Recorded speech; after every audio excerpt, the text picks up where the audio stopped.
खबर उत्तर प्रदेश में आपका स्वागत है। मैं अलका सिंह और आप देख रहे हैं लोकमंच न्यूज। बुलेटिन की शुरुआत करते हैं इस वक्त की बड़ी खबर से। इस वक्त की बड़ी खबर लखनऊ से है। यूपी में कल से कोरोना कर्फ्यू खत्म है। अब केवल नाइट कर्फ्यू लगा रहेगा। शाम 7 बजे से सुबह 7 बजे तक पूरे प्रदेश में नाइट कर्फ्यू लागू रहेगा। लखनऊ समेत सभी जिलों में 600 से नीचे मामले अब सामने आ रहे हैं। बड़ी जानकारी इस वक्त की हम आपको लखनऊ से दे रहे हैं, जहां यूपी में कल से कोरोना कर्फ्यू खत्म हो रहा है। अब केवल नाइट कर्फ्यू लागू रहेगा, जो शाम 7 बजे से लेकर सुबह 7 बजे तक लागू रहेगा। अब नाइट कर्फ्यू ही पूरे प्रदेश में लागू रहेगा। आपको बता दें कि लखनऊ समेत सभी जिलों में अब 600 से नीचे मामले सामने आ रहे हैं।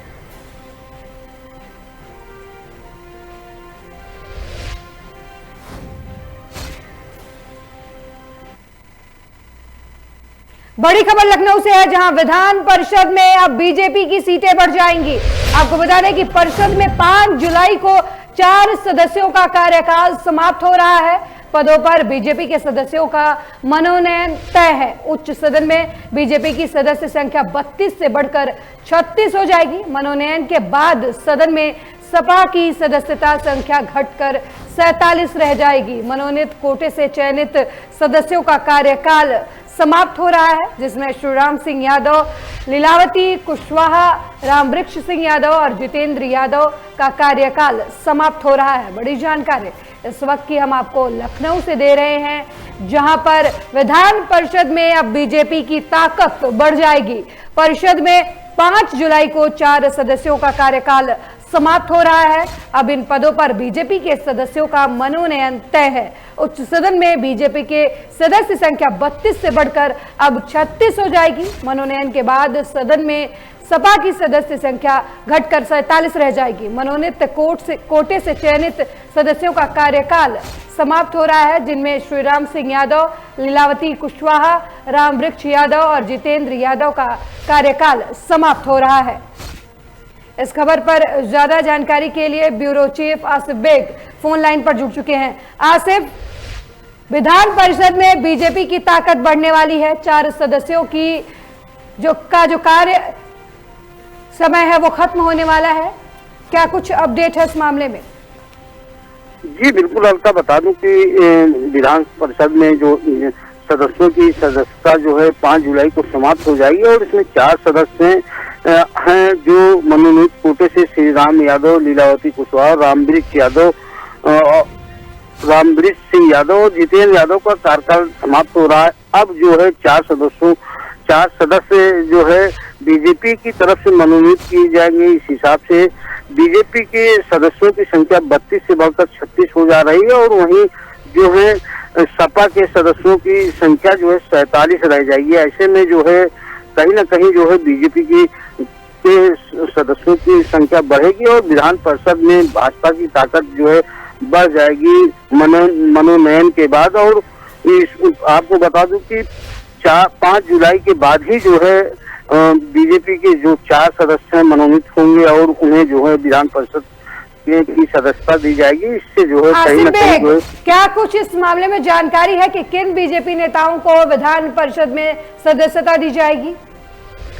जी बिल्कुल अलका, बता दूं कि अभी तक नामों का खुलासा नहीं किया गया है, लेकिन जिस हिसाब से जो है बीजेपी मंथन कर रही है और हर कामों में बीजेपी की तरफ से बैठक की जाती है। अभी हाल ही में ही जो है यूपी सीएम ने बैठक की थी, गोपनीय बैठक की थी और गोपनीय बैठक में जो है नाम भी तय किए जा रहे हैं और उन्हीं कार्यकर्ताओं को तरजीह दी जाएगी जो बीजेपी के लिए समर्पित रहते हैं और बीजेपी के ताकत को बढ़ाने के लिए हर समय जो है तैयार भी रहते हैं। उन्हीं का नाम जो है मनोनयन में शामिल किया जाएगा। हालांकि अभी तक किसी के नामों के बारे में जो है चर्चा नहीं की गई है और ना ही खुलासा किया गया है। अलका, बहुत बहुत धन्यवाद आसिफ बेग इस खबर पर जानकारी देने के लिए।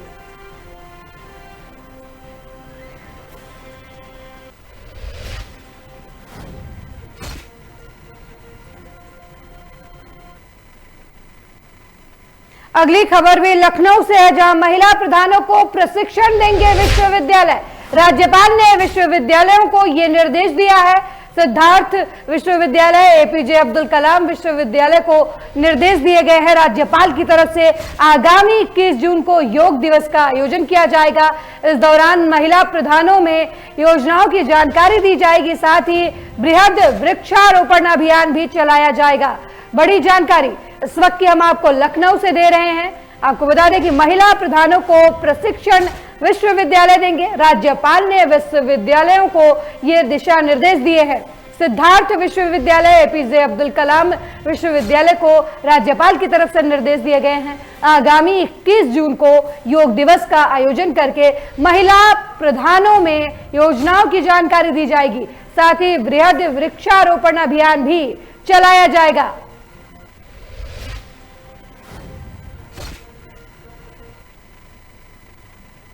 अगली बड़ी खबर ही लखनऊ से है, जहां रोजगार से बड़ा फ्रॉड हुआ है। रेलवे, बैंक, पीडब्ल्यूडी में नौकरी के नाम पर ठगी हो रही है। बेरोजगार युवकों से 1.5 करोड़ रुपए हड़पने का एक एजेंसी पर आरोप लगा है। एजेंसी ने 15 लोगों से 10-10 लाख रुपए लिए हैं। कमिश्नर ने जांच के आदेश इस मामले में दिए हैं। जानकीपुर थाने में पीड़ितों ने इस मामले में तहरीर दी थी। बता दें कि कंपनी 1.5 करोड़ रुपए लेकर कंपनी पर ताला लगाकर फरार हो गई। बड़ी जानकारी इस वक्त हम आपको लखनऊ से दे रहे हैं, जहां बेरोजगारों से फ्रॉड का मामला सामने आया है। इस खबर पर ज्यादा जानकारी देने के लिए एक बार फिर हमारे ब्यूरो चीफ आसिफ बेग लखनऊ से जुड़ चुके हैं। आसिफ, फ्रॉड का मामला सामने आया है। नौकरी के नाम पर लोगों से 10-10 लाख रुपए की ठगी की गई है।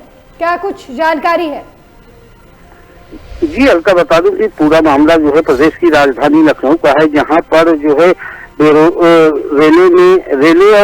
रेलवे, बैंक और पीडब्ल्यूडी में नौकरी दिलाने के नाम पर एक एजेंसी खोली गई थी और यहां से ही जो बेरोजगार हैं उन्हें ठगने का सिलसिला शुरू हुआ था। और जो कंपनी संचालक थे उन्होंने लंबे चौड़े जो है सपने दिखाए थे और बैंक, रेलवे, पीडब्ल्यूडी समेत अन्य संस्थानों में, जो सरकारी संस्थान है उसमें नौकरी दिलाने के लिए जो है 10-10 लाख रुपए जो है वसूले थे। और इसमें सैकड़ों बेरोजगार से नौकरी के नाम पर ठगी की गई थी और रातों रात जो है यह एजेंसी जो है फरार हो गई। मामले में जो है जो बेरोजगार युवक थे वह लगातार जो है दौड़ भाग कर पैसा देने के बाद नौकरी की मांग कर रहे थे। क्या कुछ किया जा रहा है इस मामले में? जी बिल्कुल, करोड़ों की इस ठगी के मामले में जो है कमिश्नर ने पूरे मामले में गंभीरता से संज्ञान लिया और मुकदमा दर्ज, जांच के बाद मुकदमा दर्ज करने का जो है आश्वासन पीड़ितों को दिया। हालांकि पीड़ितों का कहना है कि जिस तरह से यह ठगी हुई है और राजधानी लखनऊ के अंदर ऐसी ठगी का खेल जो है चल रहा था, जिस पर जो है पुलिस अगर पहले ही कार्रवाई करती, क्योंकि जिस तरह से एजेंसी खोली जाती है उसमें सरकारी नौकरियां देने के लिए जो है प्रलोभन दिए जाते हैं और इसी प्रलोभन में बेरोजगार युवक जो है फंस भी जाते हैं। तो इस पर जो है जो एजेंसी है, सरकारी एजेंसियां हैं जो हैं वह भी नहीं जांच करती और रातों रात जो है शटर पे ताला बंद करके जो है एजेंसी फरार हो जाती है करोड़ों रुपए की। इस मामले में जो है जांच की बात कही जा रही है। हालांकि जो है जो बेरोजगार युवक जो ठगे गए हैं वह FIR दर्ज कर जल्द रुपया दिलाने की मांग कर रहे हैं। जी बहुत बहुत धन्यवाद आसिफ बेग इस खबर पर जानकारी देने के लिए।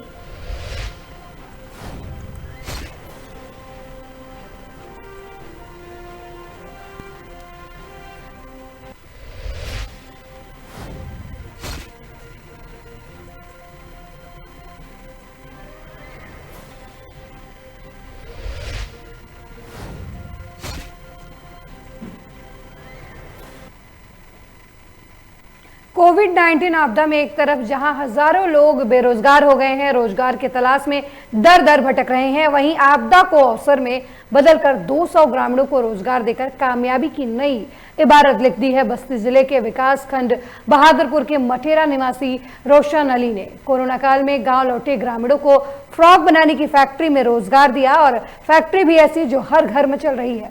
कुछ साल पहले तक रोशन हैदर हैदराबाद में बच्चों की फ्रॉक बनाने की एक फैक्ट्री में काम करते थे। वहां उन्हें अच्छी आमदनी होती थी। फिर उन्हें ख्याल आया कि परदेश के बजाय क्यों ना गांव चलकर कारोबार जमाया जाए। रोशन अली ने उन महिलाओं और नवयुवकों को जोड़ा जिन्हें रोजगार की तलाश थी। अपने पैसे से लोगों को सिलाई मशीन खरीद कर दी। रोशन के इस पहल से गांव के 50 लोगों को रोजगार मिला हुआ है।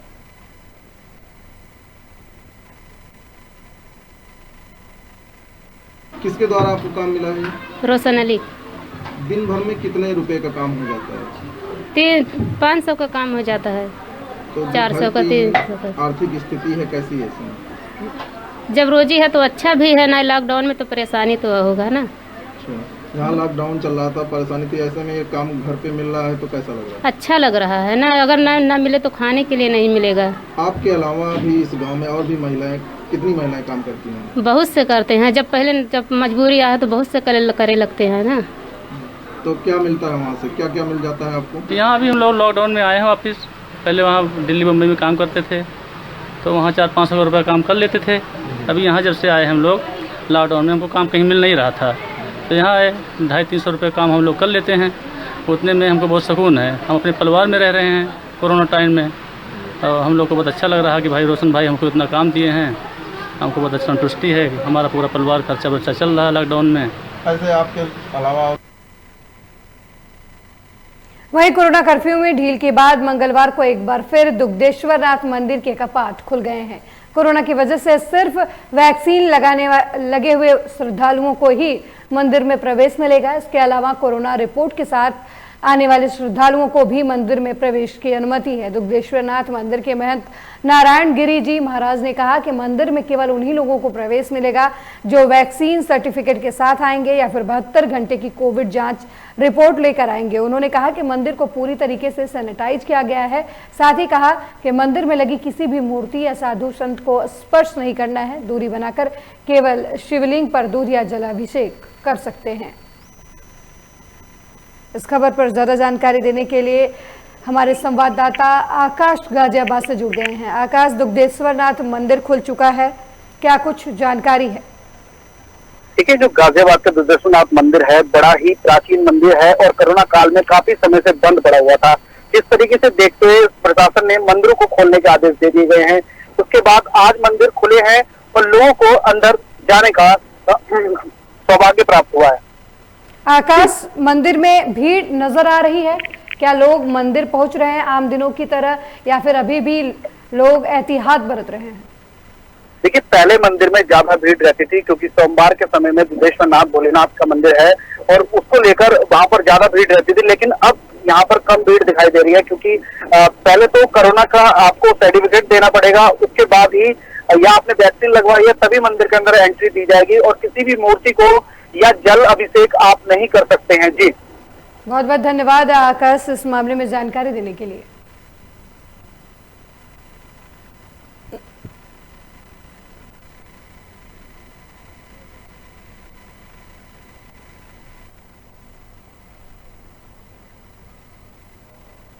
इसमें अनिवार्य रूप से हमने किया है कि एक तो वैक्सीन जो इंजेक्शन लगा चुका है, एक जो डोज ले चुका है उनका प्रमाण पत्र होना चाहिए, या फिर जो है 2 दिन का कोरोना का रिपोर्ट जो है वो जो 72 घंटे के आसपास का कोरोना का नेगेटिव रिपोर्ट होनी चाहिए। उत्तर प्रदेश के पीलीभीत में कोतवाली, पूरनपुर और थाना अमरिया क्षेत्र से जाने वाली प्राइवेट बसों का संचालन कोरोना गाइडलाइन को ताक पर रखकर किया जा रहा है। साथ ही गरीब मजदूरों से मनमाना किराया वसूला जा रहा है। बसों का संचालन के दौरान कोरोना गाइडलाइन का पालन करना तो दूर, सोशल डिस्टेंसिंग की जमकर धज्जियां उड़ाई जा रही हैं। वहीं मामले की सूचना मिलते ही मौके पर पहुंचे पुलिसकर्मी भी कोविड नियमों का पालन नहीं करवा पा रहे। तस्वीरों में साफ देखा जा सकता है कि किस तरह लोगों की भीड़ लगी है और कई लोगों ने तो चेहरे पर मास्क भी नहीं लगाया है। जब इस संबंध में पीलीभीत के ARTO अमिताभ राय से सवाल किया गया तो उन्होंने प्राइवेट बसों को दूसरे प्रदेश में जाना प्रतिबंधित बताया, लेकिन उसके बावजूद भी अगर बसें चल रही हैं तो उनके खिलाफ कार्रवाई करने की बात कही।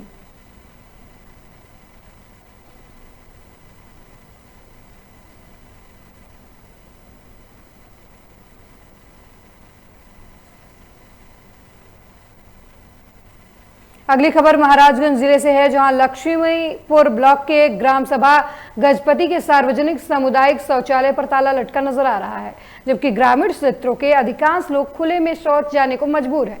इसी तरह विकासखंड लक्ष्मीपुर के अलग अलग गांवों में सार्वजनिक शौचालयों में ताला लगा हुआ है और लोग खुले में शौच जाने को मजबूर हैं। लोगों की माने तो ग्राम प्रधान अधिकारी की लापरवाही की वजह से ऐसा हो रहा है। इस बारे में वीडियो पुष्पा सोनकर से फोन पर बात हुई तो उन्होंने कहा कि अभी हाल ही में उनकी लक्ष्मीपुर ब्लॉक पर पोस्टिंग हुई है, इसकी जानकारी उन्हें नहीं है। उन्होंने कहा कि एसडीओ पंचायत से बात करें और जब इस संबंध में एडीओ पंचायत से बात की गई तो उन्होंने कहा कि जांच कर सामुदायिक शौचालय खुलवाया जाएगा। इस खबर पर ज्यादा जानकारी देने के लिए हमारे संवाददाता ब्रिज किशोर फोन लाइन पर महाराजगंज से जुड़ चुके हैं। ब्रिज किशोर, गांव में शौचालय सामुदायिक होने के बावजूद लोग शौच के लिए बाहर जाने को मजबूर हैं, क्या कुछ अपडेट है मामले में? जी मैम, बता दें आपको महाराजगंज के लक्ष्मीपुर के ग्राम सभा गजपति में परिवार प्रधान बनने के बावजूद सार्वजनिक शौचालय में अभी तक ताला लटका हुआ है, जिसपे गांव के लोग बाहर जाने के लिए मजबूर हैं। प्रशासन की तरफ से क्या कुछ किया जा रहा है इस मामले में? क्या इस मामले की जी मैम के बाद प्रशासन की तरफ से कुछ किया गया? जी मैम, बीडीओ साहब से बात हुई तो उन्होंने कहा कि हम ब्लॉक पर भी जल्दी आए हैं और इसकी जानकारी मुझे आप एडीओ पंचायत से ले सकते हैं। तो एडीओ पंचायत से फोन पर जब बात हुई तो उन्होंने कहा जांच कर ताला जल्द खुलवाएंगे। बहुत बहुत धन्यवाद ब्रिजेश किशोर इस मामले में जानकारी देने के लिए।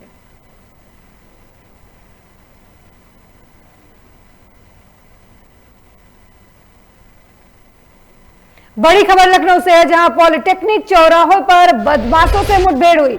मुठभेड़ में 9 बदमाशों को गिरफ्तार किया गया है। वारदात को अंजाम देने ये बदमाश निकले थे। इनके पास से पिस्टल, 3 तमंचे और 3 बाइक बरामद हुई है। गाजीपुर क्षेत्र के पॉलिटेक्निक चौराहे की ये पूरी घटना बताई जा रही है। बड़ी जानकारी इस वक्त की आपको हम लखनऊ से दे रहे हैं, जहां पॉलिटेक्निक चौराहे पर बदमाशों से मुठभेड़ हो गई। मुठभेड़ में पुलिस ने 9 बदमाशों को गिरफ्तार किया है। वारदात को अंजाम देने निकले थे ये बदमाश।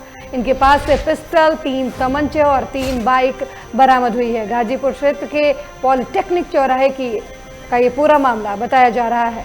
बड़ी जानकारी। इस खबर पर ज्यादा जानकारी देने के लिए ब्यूरो चीफ आसिफ बेग लखनऊ से जुड़ चुके हैं। आसिफ बेग, पुलिस ने मुठभेड़ के दौरान 9 लोगों को गिरफ्तार किया है, क्या कुछ मामला है? जी, आपको बता दूं कि प्रदेश की राजधानी लखनऊ में लगातार जो है अपराधियों के हौसले भी बुलंद होते जा रहे हैं, जिसको लेकर एक चिंता का विषय है और इसी क्रम में पुलिस भी लगातार कार्रवाई की जा रही है। और आपको बता दूं कि देर रात जो है नॉर्थ जोन की पुलिस ने अपराधियों पर शिकंजा कसा। डीसीपी नॉर्थ रईस अख्तर और ADCP north IPS Prachi Singh के नेतृत्व में जो है पुलिस टीम ने 9 बदमाशों को पकड़ा, जिनके पास से तमंचे और 3 बाइक बरामद हुई है। और बताया जा रहा है कि यह सभी बदमाश जो है किसी वारदात को अंजाम देने के लिए जा रहे थे। पुलिस ने चेकिंग करनी चाहिए तो पुलिस पर जो है फायरिंग भी की गई, जिस पर जो है पुलिस सक्रिय हो गई और अपना बचाव करते हुए 9 बदमाशों को 4 तमंचे और 3 बाइक के साथ जो है गिरफ्तार कर लिया, जिनसे पूछताछ की जा रही है। हालांकि पूछताछ में बदमाशों ने काफी अहम राज भी उगले हैं, जिस आधार पर पुलिस जो है इनके जो अन्य गैंग के सदस्य हैं उनकी गिरफ्तारी के लिए टीम गठित कर दी गई है। और जल्द ही एक और बड़ा खुलासा जो है नॉर्थ जोन पुलिस कर सकती है। फिलहाल इस मामले में जो है सभी जो बदमाश है 9 बदमाश हैं उन्हें जेल भी भेजा जा रहा है। जी, बहुत बहुत धन्यवाद आसिफ इस मामले में जानकारी देने के लिए।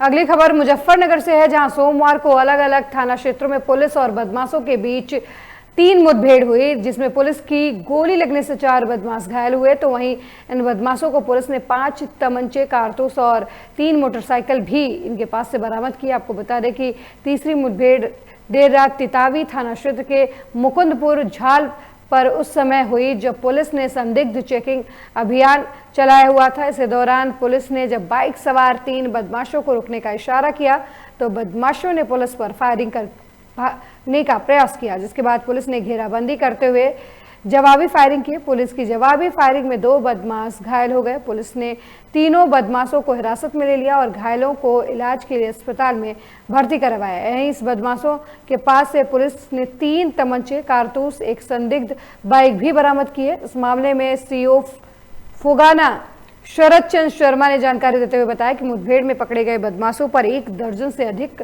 लूट, चोरी और गौकशी के मामले दर्ज हैं अलग अलग थानों में। इस खबर पर ज्यादा जानकारी देने के लिए हमारे संवाददाता अंकित कुमार मुजफ्फरनगर से जुड़ गए हैं। अंकित, 3 अलग अलग जगहों पर मुठभेड़ में पुलिस ने बदमाशों को गिरफ्तार किया है, क्या कुछ मामला है? जी मैम, मैं आपको बता दूं, मुजफ्फरनगर पुलिस ने कल 3 जगह मुठभेड़ की है, जिसमें एक मीरापुर और एक खतौली और रात थाना चिरावी क्षेत्र पुलिस ने भी मुठभेड़ की है। जी, बहुत बहुत धन्यवाद अंकित कुमार इस खबर पर ज्यादा जानकारी देने के लिए।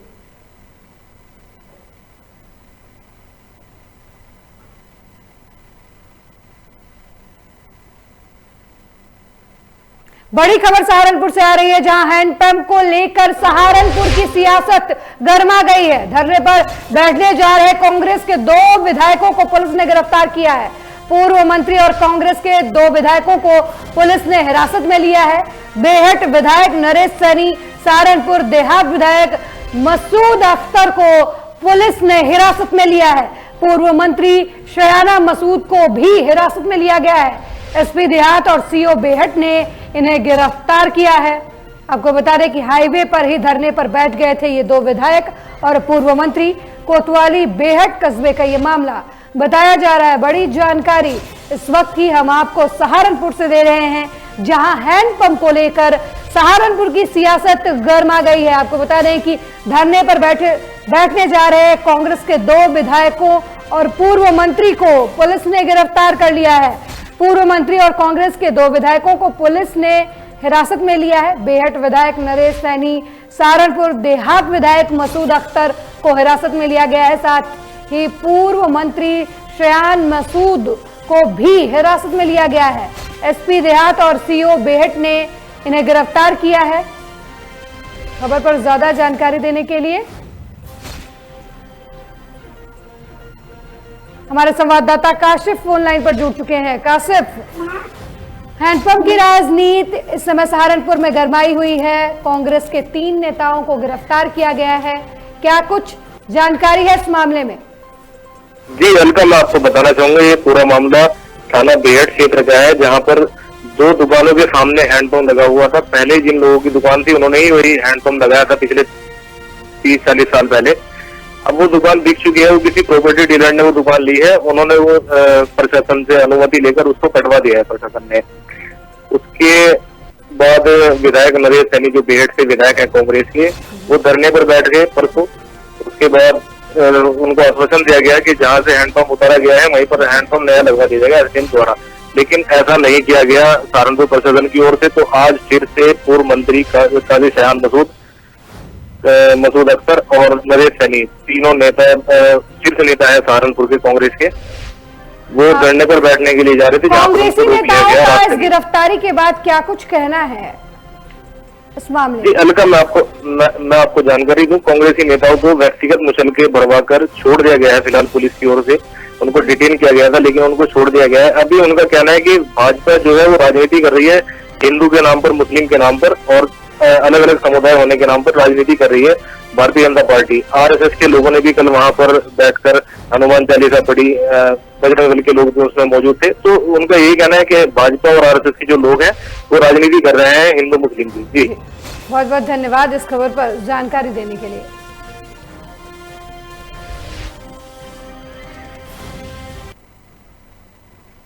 अगली खबर हरदोई से है, जहां राज्य भंडारण निगम पिहानी के गोदाम से कार्ड धारकों को बांटने के लिए सड़ा गेहूं भेजने का मामला सामने आया है।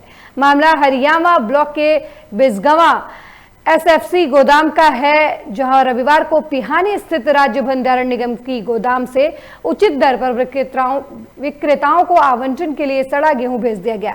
भेजे गए गेहूं की गुणवत्ता इतनी घटिया थी कि गोदाम प्रभारी ने इसे लेने से इनकार कर दिया और जब उसने राज्य भंडारण निगम को गोदाम प्रभारी से शिकायत की तो वहां से कहा गया कि जितना गेहूं सही है उतरवा लें। फिलहाल गेहूं हरियाणा के गोदाम में सड़ रहा है। वहीं जिम्मेदार अधिकारी मामले की जांच कर कार्रवाई की बात कर रहे हैं।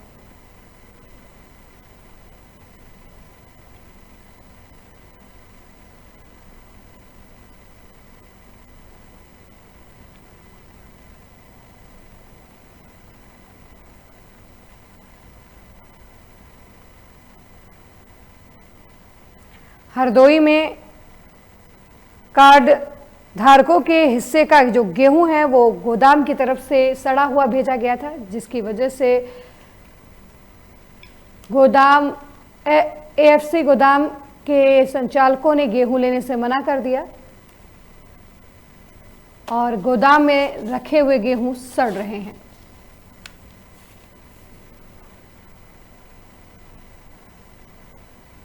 मैं एएफसी गोदाम हरियाणा ब्लॉक पर तैनात हूँ और मेरे द्वारा कूड़ेदारों को खाद्यान्न दिया जाता है जो कि गांव में जाकर पब्लिक को बांटा जाता है। अभी अभी मेरे यहाँ एक गाड़ी पिहानी से आई है जो कि पूरी गाड़ी लगभग खराब है, भीगा हुआ गेहूँ है और सड़ा हुआ है, इसलिए इसको उतारने में हमारे पास ऐसा निवेदन की गाड़ी। गाजियाबाद के डासना जेल में 2 महीने बंद शादाब नाम के एक कैदी की अस्पताल ले जाते समय रास्ते में मौत हो गई। जेल की तरफ से बंदी के परिजनों को हार्ट अटैक आने की सूचना दी गई थी, लेकिन जब कैदी के परिजनों ने शादाब की बॉडी को देखा तो उनका कहना है कि शादाब की बॉडी पर गंभीर चोट के निशान थे। परिजनों ने जेल प्रशासन पर मारपीट का आरोप लगाया है। वहीं दूसरी तरफ जेल प्रशासन की तरफ से बंदी को अस्पताल लेकर आने वाले पुलिसकर्मी भी परिवार को देखकर भाग निकले। मृतक शादाब के परिजनों का कहना है कि एक दिन पहले ही जेल में शादाब के परिजनों ने उससे बात की थी। शादाब ने उस दौरान जेल के अंदर तंग करने की बात कही थी।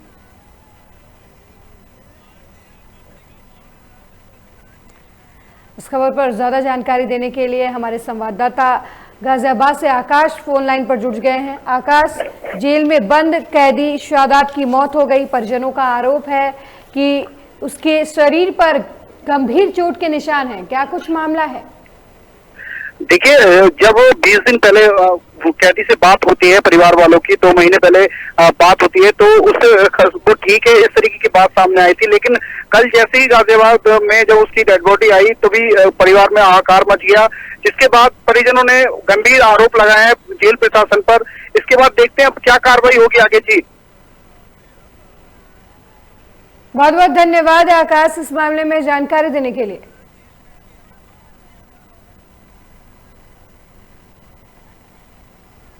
कमर पे भी निशान आ रहे हैं, छाती पे भी निशान आ रहे हैं। ऐसा लग रहा है उसके साथ मारपीटाई की गई है। हाँ, मेरा बेटा मारा है। ऐसे चोर जो नहीं मारते तो भागते ना, हमें जवाब दे के जाते तुम्हारे बेटे को ऐसे हुआ, इतनी तबीयत खराब है, तुम्हारे बेटे ने कुछ कहा है तुमसे या हमसे कुछ क्या बुला रहा है, किसी कुछ नहीं कहा, बस भाग एकदम छोड़ कर भाग के उनका दर्द उठा, बस दर्द उठा। इसका कहीं दर्द उठने के बाद गिरता, कहीं सनता, कुछ भी तो होता।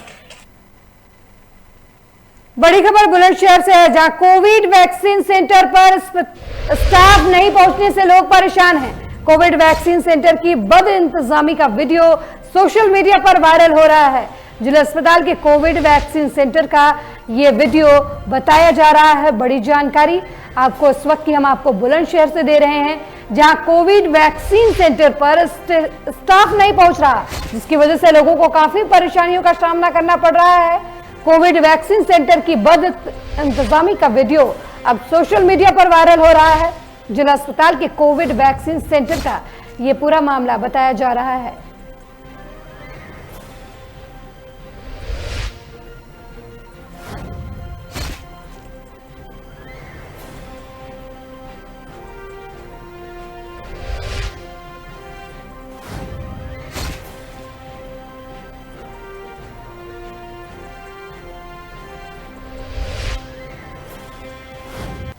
बड़ी जानकारी आपको हम बुलंदशहर से दे रहे हैं, जहां कोविड वैक्सीन सेंटर पर स्टाफ नहीं पहुंच रहा, जिसकी वजह से लोगों को काफी परेशानियों का सामना करना पड़ रहा है। कोविड वैक्सीन सेंटर की बद इंतजामी का यह वीडियो सोशल मीडिया पर वायरल हो रहा है। जिला अस्पताल के कोविड वैक्सीन सेंटर का ये वीडियो बताया जा रहा है। बड़ी जानकारी आपको हम बुलंदशहर से दे रहे हैं, जहां कोविड वैक्सीन सेंटर पर स्टाफ के नहीं पहुंचने से लोग परेशान हैं। कोविड वैक्सीन सेंटर की बद इंतजामी का वीडियो सोशल मीडिया पर इस समय वायरल हो रहा है। जिला अस्पताल के कोविड वैक्सीन सेंटर का ये वीडियो बताया जा रहा है।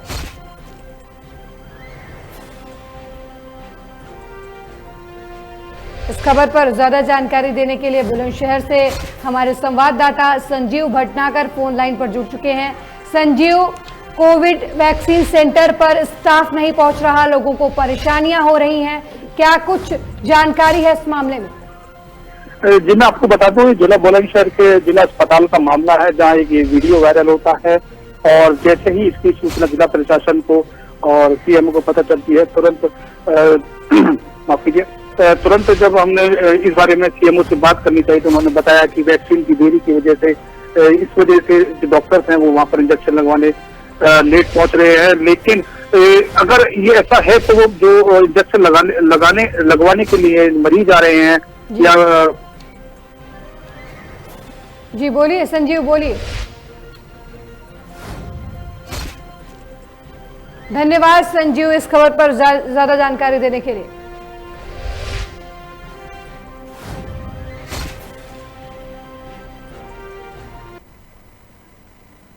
अगली बड़ी खबर भी बुलंदशहर से है, जहां बीडीसी मोहित कुमार हत्याकांड का सनसनीखेज खुलासा हुआ है। पुलिस ने हत्याकांड का खुलासा करते हुए 3 आरोपियों को गिरफ्तार कर लिया है। हत्या में शामिल फौजी समेत 2 आरोपी अभी भी फरार चल रहे हैं। 29 मई को हत्यारोपियों ने हत्याकांड को अंजाम दिया था।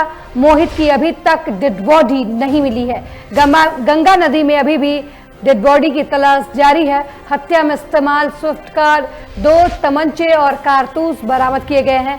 बुलंदशहर के बीबी नगर थाना क्षेत्र के बहापुर गांव का ये पूरा मामला बताया जा रहा है। बड़ी जानकारी इस वक्त की हम आपको बुलंदशहर से दे रहे हैं, जहां बीडीसी मोहित कुमार हत्याकांड का सनसनीखेज खुलासा हुआ है। पुलिस ने हत्याकांड का खुलासा करते हुए 3 आरोपियों को गिरफ्तार किया है। हत्या में शामिल फौजी समेत 2 आरोपी अभी भी फरार चल रहे हैं। 29 मई को हत्यारोपियों ने हत्याकांड को अंजाम दिया था। हालांकि अभी तक मोहित की डेड बॉडी नहीं मिली है। इस मामले पर ज्यादा जानकारी देने के लिए एक बार फिर हमारे संवाददाता संजीव भटनागर फोन लाइन पर जुड़ चुके हैं। संजीव, बीडीसी मोहित कुमार हत्याकांड मामले में पुलिस ने खुलासा किया है, क्या कुछ जानकारी है आपके पास? जी मैं बताता हूँ, ये जो हत्याकांड हुआ है, मोहित हत्याकांड 30 मई को लगभग 1 हफ्ते पहले इस हत्याकांड को अंजाम दिया गया है। एसएसपी की माने तो उन्होंने बताया कि जो ये हत्याकांड हुआ है, इसमें जो मोहित बीडीसी सदस्य है, ये अपनी बाइक से मार्केट निकले थे। जो पीछे आगे चल रही गाड़ी के साथ मोहित की कुछ कहां से नहीं होती है। उसके बाद उसके मार्केट होती है, मार्केट का जो सीसीटीवी फुटेज है उसके आधार पर अभियुक्तों की शिनाख्त की जाती है और इसमें 2 महिलाओं को गिरफ्तार किया जाता है और जिसके साथ महिलाओं के पास से 2 तमंचे, कुछ अवैध कारतूस बरामद किए जाते हैं। पुलिस ने पहले ही उन्हें जेल भेज दिया है, लेकिन जो मुख्य अभियुक्त है, पुलिस लगातार उनके पीछे लगी हुई थी। और संजीव, ये हत्या सिर्फ मामूली कहासुनी की वजह से हुई या कोई पुरानी रंजिश थी? जी मैं आपको बता दूं, ये चुनावी रंजिश का मामला है। जो मोहित है, ये बीडीसी सदस्य है, इन्होंने चुनाव लड़ा था, उसी दौरान ये चुनावी रंजिश हो गई, जिसकी वजह से काफी दिनों से आपस में एक तशन थी, जिसकी वजह से ही हत्याकांड को अंजाम दिया गया है। बहुत बहुत धन्यवाद संजीव इस खबर पर जानकारी देने के लिए।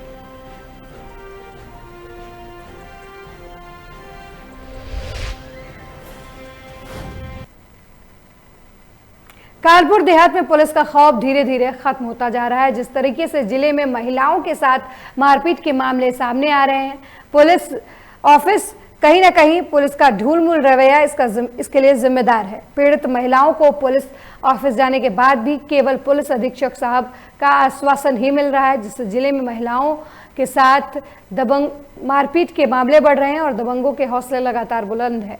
ताज़ा मामला कानपुर देहात के शिवली थाना क्षेत्र का है, जहां गांव ककरदही गंभीरपुर क्षेत्र की महिलाओं ने आरोप लगाया कि गांव के ही दबंग राहुल तिवारी, मुरलीधर, राम खिलावन, मुन्ना राधे और अनु चंद्रभान ने पहले तो घर में चढ़कर भद्दी भद्दी गालियां दी और फिर मारपीट करके भाग गए, जिससे गांव की महिलाएं डरी सहमी हुई हैं। महिलाएं न्याय के लिए जिला मुख्यालय पुलिस अधीक्षक के चक्कर काट रही हैं, लेकिन यहां भी उनकी कोई सुनवाई नहीं हो रही है।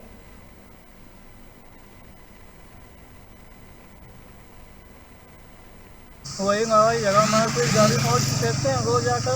किसको महिलाओं को मारा पीटा है? महिलाओं के साथ की बातचीत करते हैं, दारू पीकर शाम को 8 बजे 9 बजे बीच में नशेबाजी करते हैं। जी। अच्छा, तो आप थाने गए शिकायत करने? थाने में कोई सुनवाई नहीं तो क्या करेंगे आकर। अच्छा, कप्तान साहब से मिले आप लोग? क्या कहा उन्होंने? आश्वासन दिया कि आपको न्याय मिलेगा।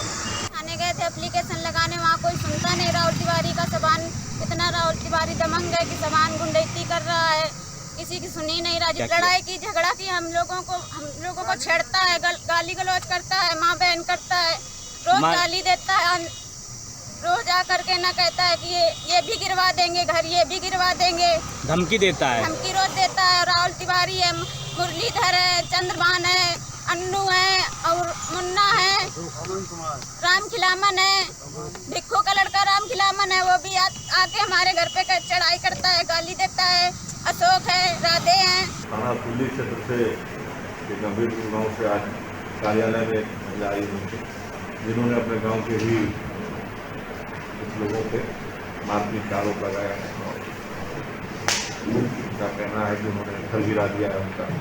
इस शिकायती पत्र से थानाध्यक्ष के लिए को निर्देशित किया गया है कि वह मौके पर जाएँ, पूरे प्रकरण की जाँच करें और जो भी इसमें किसी प्रति कार्रवाई है वह भी कार्रवाई सुनिश्चित। बड़ी खबर फतेहपुर से है, जहां अवैध शराब कारोबारियों के ठिकाने पर पुलिस ने छापेमार कार्रवाई की है। छापेमारी से शराब माफियाओं में हड़कंप मचा हुआ है। पुलिस ने काफी मात्रा में शराब बरामद की है। 10 शराब की भट्टियां और 12 क्विंटल लहन नष्ट किया गया है। पुलिस ने 10 लोगों के खिलाफ संगीन धाराओं के तहत मुकदमा दर्ज किया है। जिले के बकेवर थाना क्षेत्र में पुलिस ने यह कार्रवाई की है। बड़ी जानकारी इस वक्त की हम आपको फतेहपुर से दे रहे हैं, जहां अवैध शराब कारोबारियों के ठिकाने पर पुलिस ने छापेमार कार्रवाई की है। छापेमारी से शराब माफियाओं के बीच हड़कंप मचा हुआ है। पुलिस ने काफी मात्रा में शराब बरामद की है। 10 शराब की भट्टियों और 12 क्विंटल लहन नष्ट किया गया है। पुलिस ने 10 लोगों के खिलाफ संगीन धाराओं में मुकदमा दर्ज किया है। जिले के बकेवर थाना क्षेत्र के पुलिस ने यह कार्रवाई की है। 170 लीटर निर्मित शराब की बरामदगी की गई, 10 भट्टियाँ नष्ट की गई, 12 कुंटल लहन भी नष्ट किया गया और 10 व्यक्तियों के विरुद्ध संबंधित धाराओं में मुकदमा पंजीकृत किया गया है। पुलिस के द्वारा एक एग्जाम्पलरी कार्रवाई की गई है। वहीं हाथरस की हसायन कोतवाली क्षेत्र के गांव नगला पटवारी में एक गेहूं विक्रेता ने अवैध रूप से गेहूं के क्रय केंद्र कपासिया की मिलीभगत से एक आम के बाग में सैकड़ों कुंतल गेहूं की तुलाई की जा रही थी। मामले की सूचना मिलते ही उप जिलाधिकारी सिकंदरा राव मौके पर पहुंचे, जहां उन्होंने मौके से तराजू बोरे पर लगने वाली कपासिया गेहूं की केंद्र का मार्का और लगभग 500 कट्टे गेहूं बरामद किए। उप जिलाधिकारी ने मौके पर मिले सामानों को जब्त करते हुए 3 लोगों को गिरफ्तार कर लिया। वहीं मौके पर कृषि विभाग और खाद्य विभाग के अधिकारी भी पहुंच गए, जो मामले की छानबीन कर रहे हैं।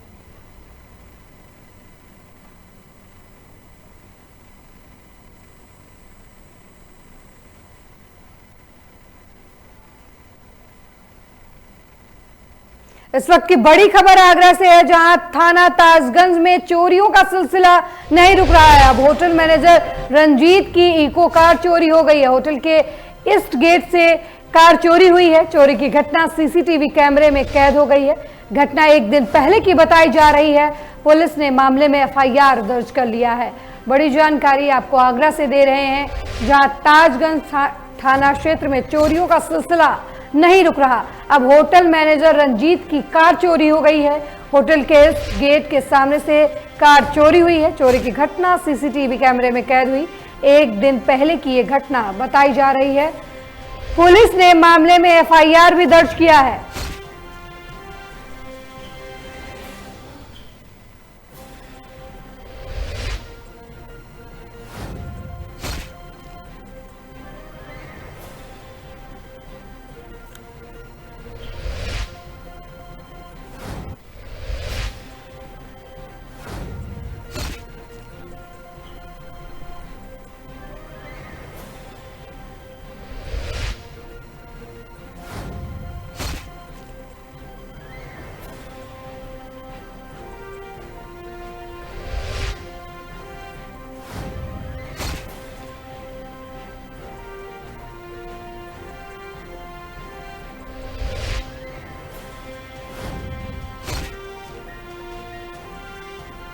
बड़ी जानकारी आपको आगरा से दे रहे हैं, जहां चोरियों की घटना थमने का नाम नहीं ले रही। अब होटल मैनेजर की कार चोरी हो गई है। आपको बता दें कि होटल के गेट से कार चोरी की गई है। ये पूरी घटना सीसीटीवी कैमरे में कैद हो गई। तस्वीरें में आप साफ तौर पर देख सकते हैं कि किस तरीके से चोर चोरी की घटना को अंजाम दे रहे हैं। फिलहाल पुलिस ने इस मामले में एफआईआर दर्ज कर लिया है।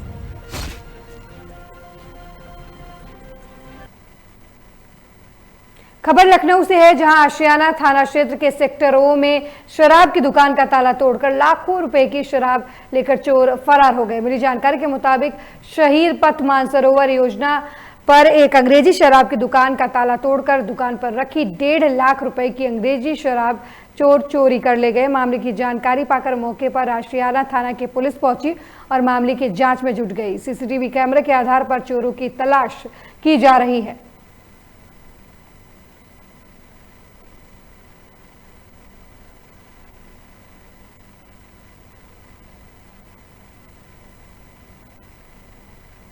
खबर लखनऊ से है, जहां आशियाना थाना क्षेत्र के सेक्टरों में शराब की दुकान का ताला तोड़कर चोरों ने 1.5 लाख की शराब चोरी कर ली। आपको बता दें कि शहीद पथ के मानसरोवर योजना पर अंग्रेजी शराब की दुकान का ताला तोड़कर दुकान में रखी 1.5 लाख रुपए की अंग्रेजी शराब चोर ने चोरी कर ली। मामले की जानकारी पाकर आशियाना थाना क्षेत्र की पुलिस मौके पर पहुंची और मामले की जांच में जुट गई है।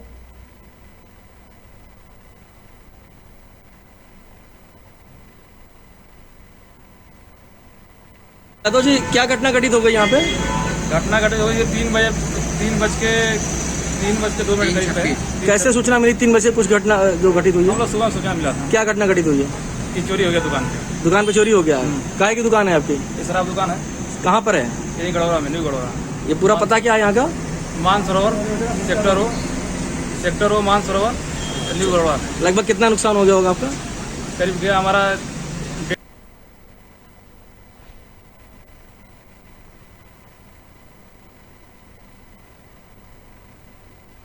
बड़ी खबर आगरा से है, जहां थाना ताजगंज में नगला कली क्षेत्र में एक व्यक्ति की हत्या का मामला सामने आया है। घर की छत पर की गई व्यक्ति की हत्या करने के बाद शव मकान के पीछे खाली प्लॉट में फेंक दिया गया। पुलिस ने शव को पोस्टमार्टम के लिए भेज दिया। फिलहाल मामले की जांच पड़ताल में पुलिस जुटी हुई है। बड़ी जानकारी आपको आगरा के ताजगंज थाने से दे रहे हैं, जहां नगला कली क्षेत्र में एक व्यक्ति की हत्या कर दी गई। घर के छत पर ही व्यक्ति की हत्या की गई और हत्या करने के बाद आरोपियों ने शव को मकान के पीछे खाली प्लॉट में फेंक दिया। पुलिस ने शव को पोस्टमार्टम के लिए भेज दिया है। मामले की जांच पड़ताल में फिलहाल पुलिस जुट गई है। अलीगढ़ के टप्पल थाना इलाके में स्थित नूपुर गांव इन दिनों चर्चा में है।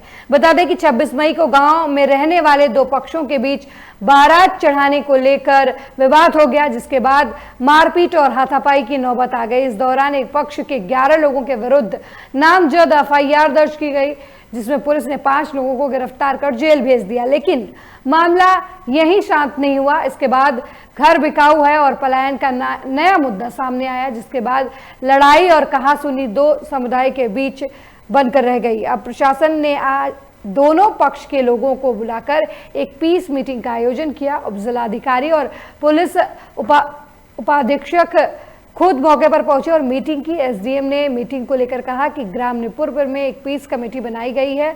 इन लोगों को यही समझाया गया है कि गांव में जो अराजक तत्व हैं उन लोगों की जानकारी पुलिस को दी जाए।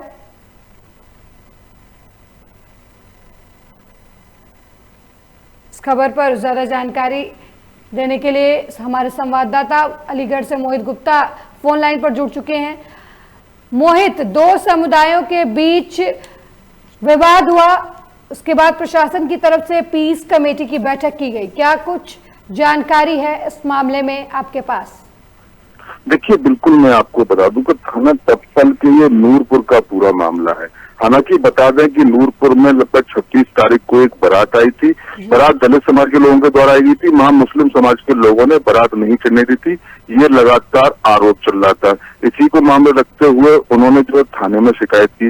लेकिन सबसे बड़ा मामला यह है कि नूरपुर में लगभग 100 परिवारों ने घर बेचने की जो वीडियो को सोशल मीडिया पे डाल दिया। यानी कि उन्होंने साफ तौर से कह दिया कि हम जो है मुस्लिम बहुल क्षेत्र में जो मुसलमान हमको परेशान कर रहे हैं, हम इस वजह से घर बेचने पर मजबूर है। इसी को देखते हुए लगातार वहां पर राजनीतिक जमावाड़ा होता, राजनीतिक स्थितियां लगातार सामने आई और शासन प्रशासन द्वारा लगातार वहां पर रोका भी गया, क्योंकि कोई भी पक्ष के लोग आए उनको गांव में अंदर नहीं घुसने दिया। हालांकि देहात में धारा 144 भी लागू करा दी। इस मामले की गंभीरता को देखते हुए डीएम चंद्रभूषण सिंह द्वारा आदेश दिया गया कि इसमें आज जो है मुकदमा पंजीकृत किया जाए। तो कलानिधि एसएसपी अलीगढ़ कलानिधि मैथानी और डीएम गांव का लगातार दौरा कर रहे थे कि गांव में हिंदू भाइयों की आने की लगातार सूचनाएं मिल रही थी, क्योंकि नूरपुर का मामला कोरोना से मिलाकर देखा जा रहा था। यानी कि कोरोना में एक बार हिंदू पलायन का मामला सामने आया था, तो यही दूसरा मामला अलीगढ़ के थाना टप्पल से सामने आया था, नूरपुर गांव से। तो लगातार इसमें जो है प्रतिक्रिया सामने आ रही थी, जगह जगह के अनाप शनाप बयान सामने आ रहे थे। इसी को रोकने के लिए डीएम चंद्रभूषण सिंह ने की अध्यक्षता में एक मीटिंग की गई। यहाँ पीस कमेटी की मीटिंग कराई और मीटिंग में दोनों पक्षों के 8-8 लोगों को लगभग बुलाया गया और पीस कमेटी में साफ तौर से समझाया गया, ये गांव आपका है, इसमें आप लोगों को रहना है। तो लगातार, हालांकि इस मामले की अगर हम पुलिस कार्रवाई की अगर हम बात करें तो पुलिस ने अब तक 5 लोगों को जेल भेज दिया है और एससी एक्ट और गंभीर धाराओं के तहत मुकदमा पंजीकृत 5 लोगों को जेल भेज दिया। हालांकि इसमें 11 लोगों के नाम मुकदमा दिया गया था, जो समाज के लोग थे उनके द्वारा 11 लोगों के खिलाफ मुकदमा दिया गया था। मोहित, पीस कमेटी की बैठक के बाद गांव का माहौल क्या है, क्या मामला शांत है? देखिए, अगर गांव के मामले की बात करूं तो प्रशासन द्वारा वहां पर पैनी नजर रखी हुई है। एक बटालियन पीएससी के अलावा वहां पर जो मौजूदा अधिकारी हैं, चाहे क्षेत्राधिकारी हों और लोकल पुलिस में लगातार मौजूद है। गाँव की शांति व्यवस्था की बात करें तो गांव में अब तक पूर्णतः शांति है। और लेकिन सबसे बड़ा गांव वालों को सुझाव ये दिया है, किसी भी नेताओं को अब गांव में अंदर तक नहीं आने दिया जा रहा। यानी कि गांव में प्रॉपर तरीके से शांति है और लोग आ रहे हैं तो उनको समझाया जा रहा है कि गांव में आप शांति बनाकर रखिए। इसी के मामले रखते हुए जो एसडीएम है अंजलि सिंह और सीओ के साथ में वहां पर पीस कमेटी की मीटिंग है और पीस कमेटी में साफ तौर से यही है कि आप लोग फालतू की बयानबाजी ना करें, भाईचारे की भावना रखें और मिलकर रहें। बहुत बहुत धन्यवाद मोहित इस खबर पर जानकारी देने के लिए।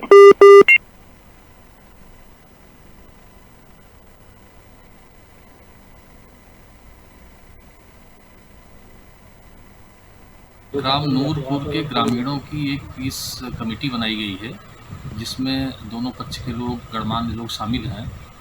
आज पीस कमेटी की बैठक हुई है थाना टप्पल पर। मैंने उसी सामने बैठक दी है और वार्ता की है इस कमेटी से और इन्हें बताया है कि गांव के जो मिसक्रिएंट्स हैं या इस तरह के एलिमेंट्स हैं, अगर कोई बदमाशी करना चाहता है तो उस पर नज़र रखें और उस पर नियंत्रण रखें और तत्काल इसकी सूचना हमें दें।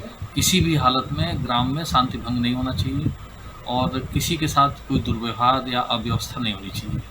पीस कमेटी के सदस्यों ने अपनी सहमति दी। उन्होंने बताया कि हम पूरा कोऑपरेट करेंगे, हम अलर्ट रहेंगे और गांव में अगर कहीं कोई बात होती है तो उस पर नज़र रखेंगे और उसका निराकरण। अगली खबर सुल्तानपुर से है, जहां अखंड नगर कादेपुर सड़क मार्ग पर देर रात घर से लौट रहे व्यक्ति की गोली मारकर हत्या कर दी गई। मृतक की पहचान पैधन रामपुर निवासी जितेंद्र उर्फ पिंटू सिंह के रूप में हुई है। बताते चलें कि पिंटू उर्फ जितेंद्र अपनी मोटरसाइकिल से सोमवार की देर रात रघुवीर नगर पहुंचा था, तभी बाइक सवार कुछ लोगों ने पिंटू को ओवरटेक कर उसकी कनपट्टी पर गोली मार दी, जिससे उसकी मौके पर ही मौत हो गई। हत्या की सूचना मिलते ही लोगों की भीड़ मौके पर जमा हो गई। भीड़ ने एम्बुलेंस और पुलिस को घेर लिया और तत्काल गिरफ्तारी की मांग की। प्रदर्शनकारियों को उग्र होता देख कई थानों की पुलिस को बुलाना पड़ा। थोड़ी बहुत ऐसे मतलब कि गांव में लेकर बात हुई थी, तो हमारे पास कुछ दो लोग आए थे, पंकज और रमेश। ये कौन है? जायसवाल और रमेश वर्मा। ये कौन है? ये ऐसे ही पापा के जान पहचान के हैं। अच्छा, कहाँ के रहने वाले हैं? एक रमेश वर्मा वहाँ पिपरी पट्टी के हैं जी। और पंकज जायसवाल यहाँ पौधनामपुर के हैं। हाँ। तो आए थे मेरे पास, मुझसे बोले कि अपने पिताजी को समझा लीजिए, हाँ। नहीं तो फिर अंजाम मतलब कि हम देख लेंगे उनको। हाँ। तो काहे के लिए समझाने? कुछ बात हुई थी यहाँ गांव में, मतलब कि हमें पता नहीं है क्या बात हुई। अच्छा, गांव में यहाँ पौधन में? हाँ, पौधन में कुछ बात हुई थी, तो वही हमसे आए थे। थाना अखंड नगर के ग्राम पौधनपुर रामपुर निवासी जितेंद्र सिंह उर्फ पिंटू पुत्र राजा राम, उम्र लगभग 40 वर्ष, अपने घर पौधनपुर रामपुर से कादीपुर की तरफ जा रहे थे। अज्ञात 3 व्यक्तियों के द्वारा इनके सर पर गोली मारकर इनकी हत्या कर दी गई। इनके परिजनों की तहरीर पर पंकज धीरज पुत्रगण राम प्यारे निवासी पौधन रामपुर एवं रमेश वर्मा निवासी पीपरी तथा 3 अज्ञात व्यक्तियों के विरुद्ध 302 का अभियोग पंजीकृत किया गया है। शव को पंचायतनामा एवं पोस्टमार्टम के लिए भिजवाया गया है तथा आरोपीगण को पूछताछ के लिए हिरासत में लिया गया है। घटना का अनावरण करने के लिए एक टीम गठित की गई है। शीघ्र ही इसका अनावरण सुनिश्चित कराया जाएगा। इस बुलेटिन में मेरे साथ फिलहाल इतना ही। देश दुनिया की तमाम खबरों के लिए देखते रहिए लोकमंच न्यूज। नमस्कार।